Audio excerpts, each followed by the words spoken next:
Hello and good morning for some, good afternoon for others, and good evening for the rest of you. This is Phantom, and we are back with Chapter 10 of For the Ones We Love, written by Flim Brothers on FIM Fiction. If you want to check out the story, read along, do whatever, link will be in description, as per usual, as well as a link to Brad's channel, who helped me out on this chapter, and, every other chapter. So, let's get into it. This is Chapter 10, The Request. Though your heart may glitter with marvelous gold, when touched, it's still icy and cold. Rarity was still at Twilight's house. She had finally been able to drag herself out of Spike's room. After drawing a face on his pillow, she even admitted that she may have been a bit overdramatic. But the two still missed him. They were the two closest mares in his life. The two were cleaning up the library. Twilight protested on Rarity's offer for help, but the white mare insisted that she owed her for her hospitality. She had tried going back to the boutique, but she became depressed when she was alone. Sweetie Belle did still live there, but she was always out with her friends or at school, so Rarity sought comfort in being with the only mare that missed Spike as much as her. A tear dropped from Rarity's eye. I miss him. She levitated a book onto its shelf. How long has it been, Twilight? Over 2 weeks, 16 days to be exact. She tried to suppress her own tears. I've never been away from him for this long. Even when he went to Canterlot on official business, he'd only be gone for a week. This must be so hard for you, darling. She ran over and hugged the lavender unicorn, breaking into a fit of tears. You've known him all your life. What about you? She dug her teary face in the white mare's shoulder. You love him too. You two were happy and then they just took him away. Oh, Twilight, what could they possibly be doing with him? Before Twilight could answer, there was a knock on the door. I'll get it, Rarity. She slowly unwrapped herself from Rarity and opened the door. A flurry of letters exploded in the mare's face, as Derpy stared at Twilight with her crooked yellow eyes. Here's your mail, Twilight. She took off into the air to her next delivery. Twilight looked at the mail mare as she flew away. She shook her head carelessly as she picked up the letters with her magic and neatly piled them up in a nearby desk. Rarity looked curiously at the pile of letters. Is there anything from Spike? Twilight looked at the pile. Sure enough, a letter from the dragon was sitting right on top. Nope. She quickly tried to hide the letter behind her back, in fear of Rarity having a breakdown. The white mare frowned at her. Twilight, darling, you simply are a terrible liar. I can see right through you. Now show me the letter, dear. Are you sure? I don't want you to get upset. Now, Twilight, I may have been a little, let's say, overdramatic these last 2 weeks, but I have calmed down since then and I can take whatever the letter has to say. I just need to know how my Spike is doing. Twilight sighed. She knew she was beat. She slowly levitated the letter to Rarity, who took it up and quickly opened it. She cleared her throat as she read the letter out loud. Dear Twilight, sorry my last letter was so sloppy, but I am probably not even supposed to be sending these. My training has been officially completed, and I am now a member of the Celestial Guards. Also, speaking of Celestia, I have good news. The princess is sending for you all in 3 days. I'm finally able to see you all again, but try to act surprised when they get there. Can't wait to see you all again. Spike. P.S. Twilight, could you give this letter to Rarity? The next part is for her eyes only. Rarity smirked a little as she continued to read the rest of the letter in silence. Rarity, ever since I was whisked away to Canterlot, there has not been a moment that goes by that I don't think about you. I wish I could be with you right now, to hold you, to feel your lips against mine. I long for your touch, my love. Ever since that night on the balcony, I have vowed I would never leave you, yet it pains me that my promise was broken so quickly. You must know that it was never my intention. I never wanted to hurt you. But you must know that it was because I love you, that I need to see you again. My life has been threatened, and I fear not that I would die, but that I would die without ever seeing you again. I must see you again, Rarity. I love you and miss you so very much. Forever yours, your Spikey Wikey. She finished reading the letter with a teardrop in her eye. She quickly wiped it away and resumed a face of emotionless dignity. She quietly headed towards the door. Rarity, where are you going? Rarity looked back at Twilight and gave a little smile.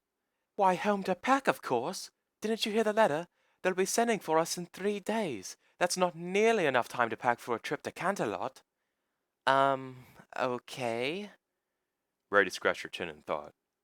3 days really isn't enough time. Tell me, Twilight, what does one pack when going into battle? The violet mare just stared blankly at her friend. I don't know. armor, I guess? I suppose, but armor would make my fur all frizzy. Maybe I'll just pack a nice sweater. She realized that she was rambling.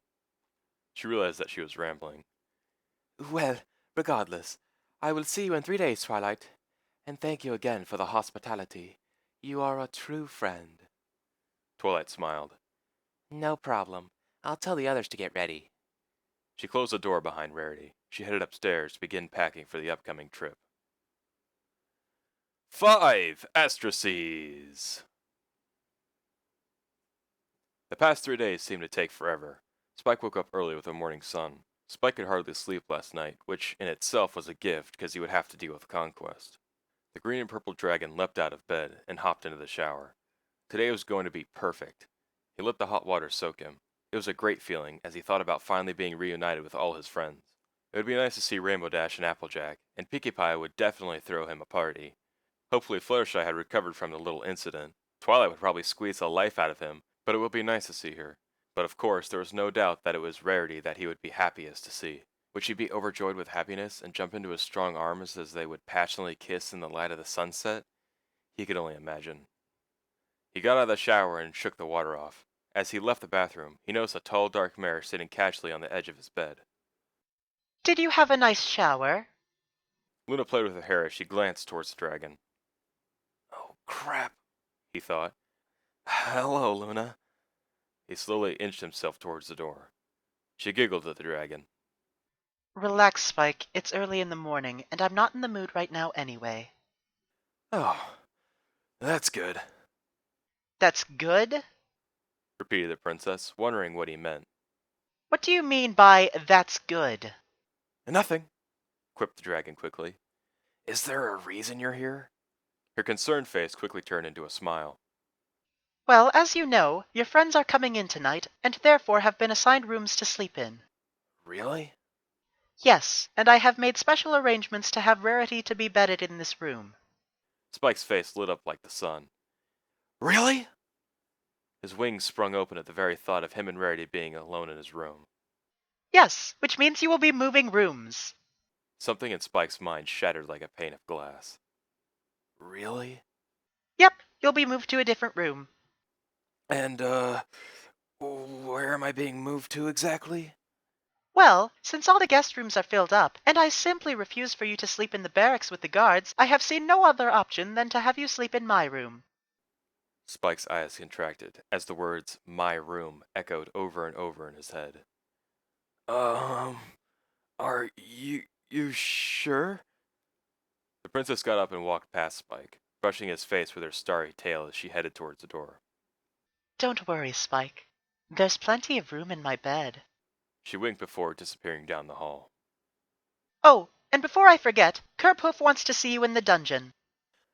Spike quickly walked down the opposite hallway from Luna. This was terrible. Had he completely forgotten that Luna had decided to have this strange obsession with him all of a sudden? What was up with that anyways? He'd admit that the princess had desirable features, but his heart belonged to Rarity. Rarity! She couldn't find out about this affair. Even though they hadn't done anything except kiss, she was always forced upon him. This was a lot of crap that he couldn't deal with right now as he headed into the dank passage that led to the castle dungeon. It smelt like mold and stale water, and every wall was covered in grit or slime. He continued his descent. He heard the sounds of screaming. Some were cries of help, claiming false innocence, while others just laughed maniacally, cursing and shrieking gibberish. He turned the corner and walked down the hallway, cells on both sides. Different colored ponies were locked up in the cages, along with a few zebras, 2 griffins, and even a creepy-looking minotaur. At the end of the hall was a familiar-looking guard. Morning, Kerphoof. The pony just stared at him, not returning the good morning. Well, how's our friend? We know her name is Iris, and she used to be an eye doctor before she was conquered. Anything else? Yeah, her name is Iris, and she used to be an eye doctor before she was conquered. She keeps saying that over and over again. I wonder why he makes them kill themselves. She ain't talking. Conquest doesn't care about them talking. He just likes to watch ponies die. Well, you would know. The guard pony smirked. Anyways, she keeps saying she wants to talk to you. Won't shut up about it. Spike knew where this is going. So you want me to... Shut her up. Yes. Spike laughed as he pulled open the steel door of the prison cell. In the back corner was a blue Pegasus wearing a tattered brown robe. She looked up and gave Spike a toothy smile. A few of her teeth were missing, and both her eyes were bruised. She also had several cuts in her face that had just started to scab over. Dragon! It's so happy to see you formally. Nice to meet you too. Iris, was it? She quickly nodded her head. That's right, Iris. I used to be an eye doctor. So I've heard. But then I was enlightened. I was conquered, if you will. I quit my job and joined something bigger than myself. Good for you. He was such a big help in my life. I had just found out that my husband, after 3 long years of faithful marriage, decided that he didn't love me anymore and wanted a divorce. Her smile got wider, and her words ending with childish giggles. I was distraught. I still loved him, but he didn't love me. So he left me. He left me and my child all alone to be with some little hussy. The purple drake paused. I'm sorry to hear that. Oh, don't be. It was the greatest thing that could have ever happened, because that night, when I was crying in my room, he came for me. He? As in conquest? The glorious one himself. She clapped her hooves with excitement. He descended into my mind and offered to take the pain away. Who wouldn't want that, right? So he did. In mere moments, I felt nothing. The heartbreak, the sadness, all gone. Okay. With my heart empty of compassion, I did what I couldn't do before. When my ex-husband came to deliver the final divorce forms, I stabbed him 69 times with a corkscrew. She slammed her hoof against the wall, gasping for air as she continued to cackle. Then came the fun part. I found out where his little whore lived, and I confronted her. I'm assuming that went well. What did you do to her? Sanded her pretty little face off is what I did, then threw her in a swamp and let the gators have at her. Spike paused from rubbing his head. That seems like a very, let's say, creative way to kill someone. Well, that's what he does, Dragon. He puts thoughts into your head, suggestions of things you'd never act upon. He controls the way you think. Her voice was getting quiet. The smile that had been on her face the whole time slowly faded. He makes you do things you'd never do. It was dead quiet. Like what? He heard her sniffle, quick little hyperventilations to keep her tears back. He made me do. He made you do what? She looked up, tears were swelling up around her eyes. He made me kill my baby. I wrapped him up in a towel and I placed him in the bathtub. I made sure I plugged the drain and I turned on the water. I gave him a kiss before leaving the bathroom and locking the door. He was such a good little fool. Never cried once.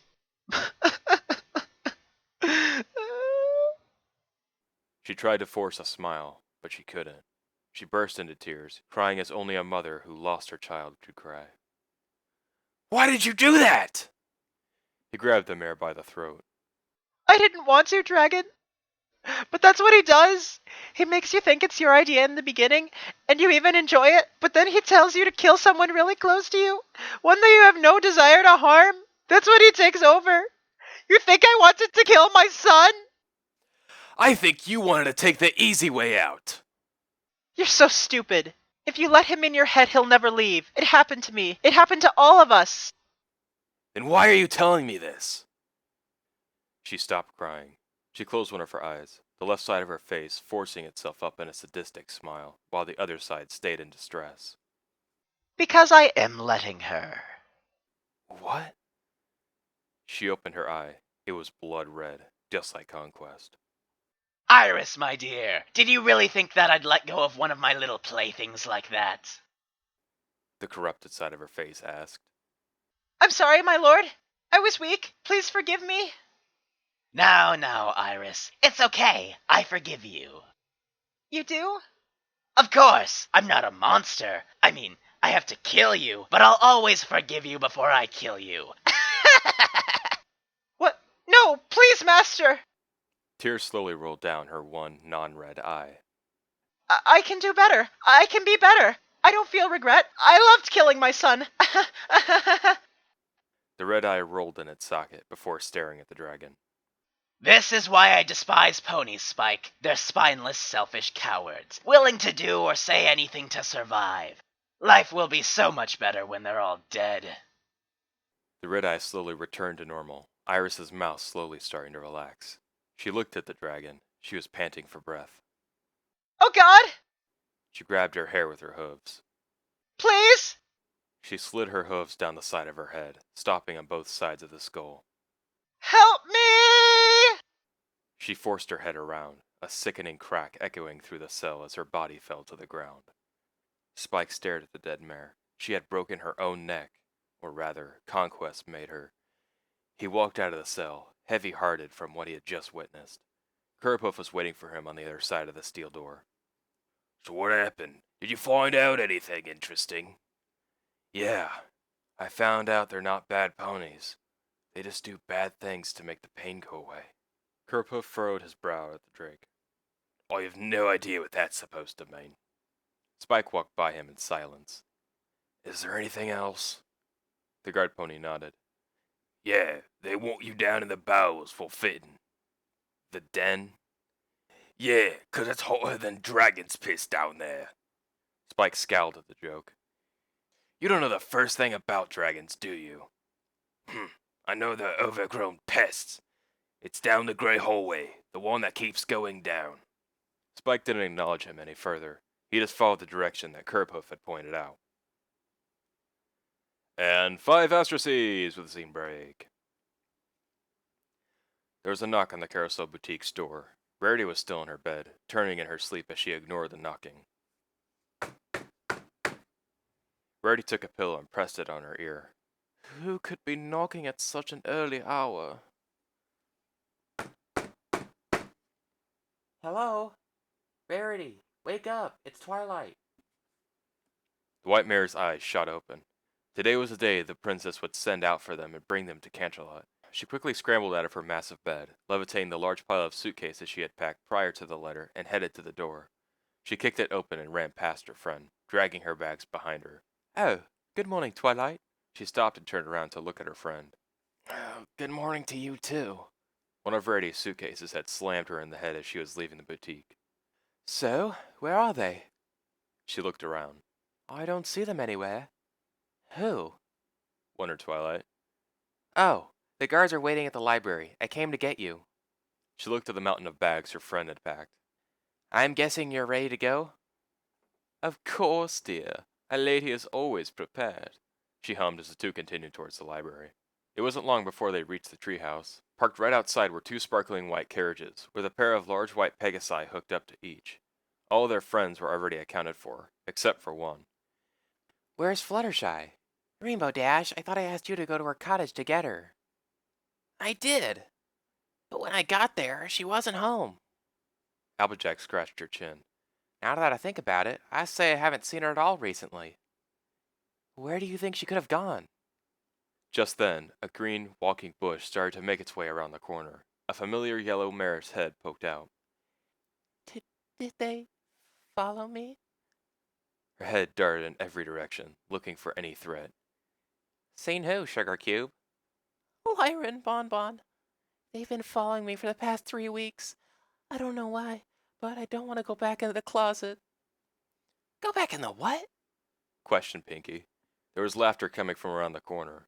Fluttershy gasped as she ducked back in her bush, just as the green unicorn and her cream-colored companion came into vision. Lyra spoke first. Hey girls, what's up? Have you seen Fluttershy? Asked Bonbon. The main 6 looked around, not wanting to blow their friend's cover. All shook their heads. Oh, okay. Hey, is Spike home? We have something to show him. Spike's been away in Canterlot. For like what? A few hours? No, like 3 weeks. Wow. She looks towards Lyra. We really lost track of time. Yeah. Well, if you see Spike, tell him we said hi. Twilight rolled her eyes. Will do. After that, the 2 ponies left. Rarity tapped her hoof on the ground with irritation. Well, if you all are done, I would like to see my Spiky again. Chillax, Rarity. We're coming. 5 asteroseeds and with a scene break. Spike walked into the den. As it turned out, it was actually the castle armory / forge room. All around were piles of metal, stacks of spears and swords, heaps of armor, and waterfalls of lava. It had to be as hot as a volcano down here. Hello? He called out. He heard the clanging of a hammer pounding on metal as he looked towards the shadowy figure. The figure stopped pounding his hammer and glanced in his direction. He was too far away for Spike to see him, but he was big.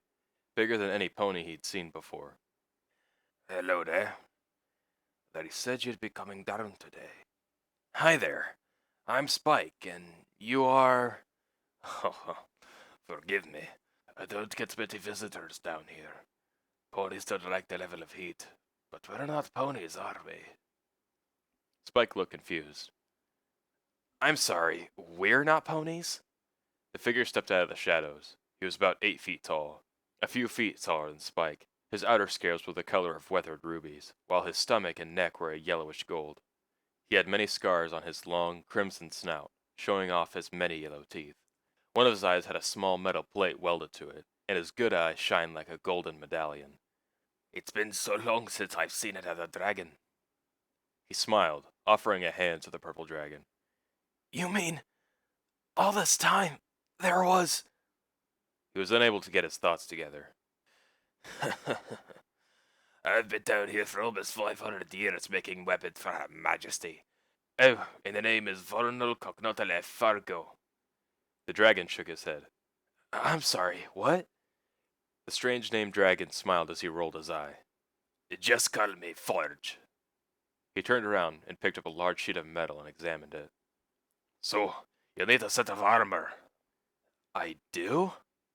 That's why I called you down here. You're going to be fighting Curator, or Conquest, or whatever that dragon killer calls himself now. You know about Conquest? Know him? I fought him, about 1,000 years ago, when he broke out the first time. Spike's heart skipped a beat. He escaped before? 3 times, actually. First time was about 1,000 years ago, and then 400 years ago, and most recently less than a century. I can't believe it! His voice echoed through the blazing forge. This isn't the first time this has happened? Nope. He placed the metal on Spike's chest, bending the edges around his shoulders with his incredible strength. But try not to think about it too much. And hold still. I have less than a week to make you some armor, and I haven't made a set for a dragon in over... well, ever. Really? The dragonsmith placed thick bands of steel around his purple wrists. I told you, not many visitors. And I've made ponies' armor so many times, I could do it in my sleep. He turned around to get some more metal. What happened? He tried to steer the conversation back to Conquest. With Conquest? He reached into a pool of lava with his bare claw. I defeated him. You defeated Conquest? Barely. He was still digging in the pool of lava. But the bastard tore my damn wings off. He showed Spike his back, and sure enough, there were 2 little stubs where his wings should have been. He also ripped out my eye. I'm guessing you didn't kill him. Ford shook his head, finally pulling out a plate of steel. Not as much as I would have wanted, but the princess has zapped him back into his little prison. Why? Don't know, but they should have done something better. Otherwise, it just keeps happening. Didn't you say this happened 3 times? Yeah, and every time, it has taken a dragon to put him back. Ford smiled, slamming his hammer down into a plate of steel. You see, Spike, if there's anything this Conquest guy is even slightly a bit afraid of, it's dragons. Why a dragon? Strongest things on the planet. Also, there's the prophecy. What prophecy? Did they tell you anything? Spike shook his head sheepishly. Well, the princesses believe that Conquest is going to destroy all life as we know it, right? And according to them, the only thing that can stop him is a dragon. Well, that's what they thought I was. Guess they were wrong. But you defeated him. Yes, but I didn't stop him. And neither could the other 2. But hey, 4th time's a charm, right? Spike couldn't help but smile. I guess. So, how'd they find you? Were you raised by a pony too? Nah, I was born and raised in Vulcana, the city in the volcano, and the capital of the dragons. Have you ever been? Farthest I've been was Burntwood. I see. Well, anyways, as I was growing up, Started Forge as he continued to pound at the sheet of steel. I was always had this desire to create things, while other dragons only wanted to destroy. The elders found out about this and banished me for creating tools of demons. What do you mean? Dragons think that tools make them weak, that using them means you can't survive with what you got. They thought I was weak, so they banished me and I traveled to Equestria. And that's where you met the princess. Exactly. Forge smiled. He stopped hammering the sheet and picked it up. Been working the forge ever since, with a small break to save the world. Now hold still. He placed the bent metal around Spike's head. So we've talked about me. Now tell me about yourself. You said you've been to Burntwood. Met any night dragonesses? I did meet one, but things didn't really work out. I meant, did you leave any girl dragons crying for you? You'll know, some dragon to go back to when this is all over. Images of a certain white mare flashed through Spike's head as he blushed. Well, actually, there's this mare. Forge lifted his good eyebrow. A mare, huh? I haven't heard about a pony and a dragon together since the Dark Ages, and even then it was for the treaty, not love. Then they rewrote it, and ponies didn't have to do that anymore. He spanned Spike around, placing another sheet of iron on his back. So, is she pretty? She's absolutely beautiful. But she's more than that. She's generous, caring, smart, funny, kind. She's perfect in every way. Sounds dreamy. So what about you? Do you have a special somebody? Forge stopped working. Oh, he did. He then resumed his hammering. But that was once upon a time. Oh. Spike picked up the signal that he didn't want to talk about it. Anyways, I think I'm done here. Really? Spike looked at his body. The metal plates on him barely hung together and it looked like it was about to fall apart if he moved. This is my armor? Of course not. Those are just the measurements. I'll be making the actual armor out of something a lot tougher than pony steel. You give ponies bad armor? No, I give them steel because it is the hardest stuff they can lift. Your armor is going to be heavier, but thrice as tough. Oh, okay. Spike turned to leave. Oh, wait! He quickly turned around. Before I leave, could I ask you to do something for me? And what might that be? 5 asteroids and yet another scene break. The two Pegasi that pulled the chariot soared through the sky and were approaching the courtyard of the castle with great speed. Twilight looked idly at the castle. No matter how many times I see it, the castle still gives me goosebumps. Applejack nudged Rarity on the side and pointed. Look, it's the princess and Spike. Spike! She poked her head out the window. Where? Over there by the princess, on that big empty field. Sure enough, there was a tall, white, majestic princess, and standing by her side was the purple dragon. Rarity tapped one of the Pegasi.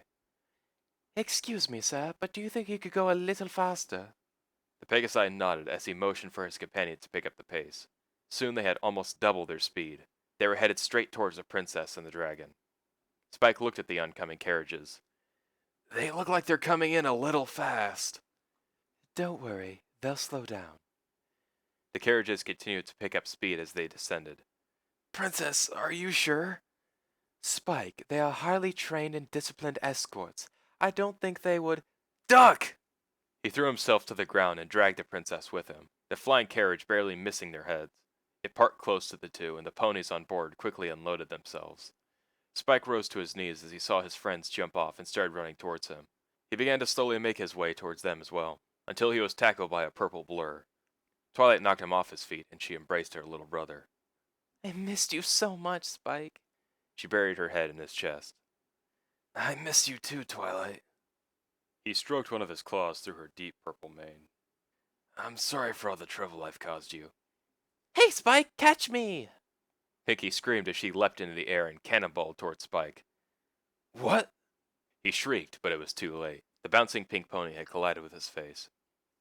Oh, Spike! We'll miss you so much. So how have you been? I heard you were training to fight. That's so cool. Hey, do you know what that calls for? Do ya? Party? Nope, a party. The pink mare cried happily, finally getting off Spike's face. Fluttershy quietly made her way to Spike, followed by Rainbow and Applejack. Oh, hello, Spike. It's so nice to see you again. Yeah, you have no idea how boring it was without you around. I had to start racing Scootaloo again, and she still sucks at flying. And Big Mac hurt his ankle again for the millionth time. Could have used you on the ranch. Spike smiled as he looked around at his group of friends. Trust me, I've missed you all a lot more than you've missed me. But could you maybe get off me? Together you're all a little heavy. A little disgruntled from his weight comment, the 5 mares got off Spike and let him get up.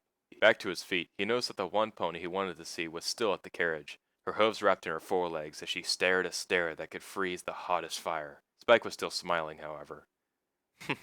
You're in trouble now, cowboy. Oh, dear. You don't think she's mad, do you? Of course she's mad, Shy. Can't you tell by that death stare? Rainbow, please. Grunted Twilight. She turned to Spike. Go to her. I'm sure she's not mad. You sure? Positive. Spike gave Twilight a quick loving hug before he slowly began to walk towards Rarity. Dead Drake walking, Called Rainbow, quickly being shut up by Applejack's hoof. Spike kept walking towards Rarity, her stare not changing a bit as he approached. He could feel the coldness being emitted from the stare. As he got closer, he noticed a little smirk on her face, and he felt a little warmer as he closed the last few feet between them. He stared into those blue, gem-like eyes that he had missed so much, and finally let out a very humble, "Hey, Rarity, did you miss me?" Rarity replied to the dragon's kind gesture with a hoof across the face. He cringed from the surprisingly strong force behind it. What was that for? He rubbed his sore cheek. That's for leaving me without telling me where you were going. How dare you do such a thing? I don't care if it was to protect me, or if it was too dangerous. Don't you ever... Rarity. Leave me behind again. I won't leave you no matter what. Do you hear me, Spike? Rarity. And another thing, do you think it's funny to send Twilight at us and not me? Screw it, I'm doing it. Doing what, Spike? She was caught off guard as Spike picked her up, dipped her down, and locked her in a kiss. It had been a long time coming, the warmth of her mouth as the two lovers were finally reconnected after this long time. Rarity quickly tried to hit the dragon's side, still angry with him, but her body went limp as she gave in to the intoxicating kiss, her quips of anger quickly becoming moans of delight as she wrapped her hooves around the dragon's neck. After minutes, they parted lips. Rarity was still dazed by bliss as she stared lovingly into the dragon's emerald eyes. I'm still mad at you. Well, we can't have that now, can we? The dragon smirked, pressing another kiss against the mare's lips. They quickly parted again. Rarity's eyes were hot as she pressed her nose up to the dragon's snout. I'm actually quite furious with you. We'll have to do a lot more than kiss to make up. Spike flashed his teeth in a devilish grin. What do you have in mind? The white mare lifted her head to his ear and whispered something that made Spike's heart stop. Without saying anything, Spike whisked up his mare and took off flying towards the castle, leaving every pony else with the princess. Where do you think they're going? Twilight blushed a little. I think they went to bed, Pinky. Why? Whined the party pony. I'm throwing a party tonight. Everyone's going to be invited, and the princesses will be there too. She looked up to Celestia. Will you come, princess? Celestia smiled. Of course, my little pony. My sister and I would love to come. Applejack looked around. Speaking of your sister, where is she? Oh, Luna should be back from raising the moon right now. Celestia looked around. I wonder what's taking so long. 5 asterisks! Luna had just finished racing the moon for that night, and she began her descent back to the castle, thoughtful of how she was finally able to spend her long night with the one she lusted for. She noticed a flying carriage below her and decided to investigate. She landed on a large hill that overlooked the field where her sister and Spike waited for the carriage. The elements have arrived. She smiled as she started to watch them from a distance. Of course, Twilight was ecstatic to see him, along with Rainbow, Applejack, Pinky, and Fluttershy. She let out a small giggle as they all jumped on top of him.